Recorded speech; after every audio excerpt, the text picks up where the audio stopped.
আসসালামু আলাইকুম। আজকে আপনাদেরকে করে দেখাবো ক্রিসপি চিকেন ফ্রাই। এজন্য এখানে আমি 500 গ্রাম চিকেন নিয়েছি। চিকেনটাকে ভালো করে ধুয়ে নিয়েছি।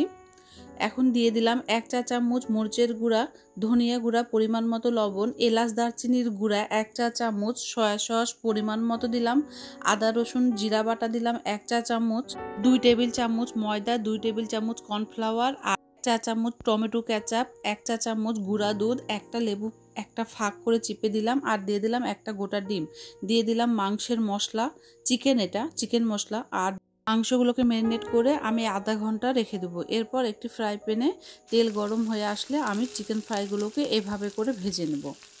আপনারা ডাইরেক্ট মশলা সহকারে এভাবে করে ভেজেও খেতে পারেন। এভাবে করে খেলেও অনেক টেস্ট লাগে এবং ভিতরে কোনো রক্ত থাকে না, এতে কিছুটা গ্রিলের মতো লাগে।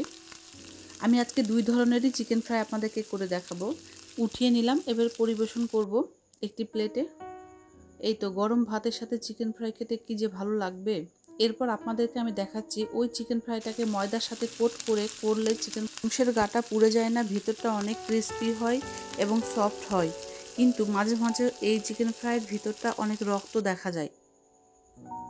এই তো হয়ে গেল আমার chicken fry, crispy chicken fry. আপনারাও খুব সহজে এইভাবে চিকেন ফ্রাই বানিয়ে খেতে পারেন, বাচ্চারাও খুব পছন্দ করবে। আমি বাসাতে 2 রকমভাবেই চিকেন ফ্রাই করে থাকি, দুইটা খেতে 2 রকম স্বাদ।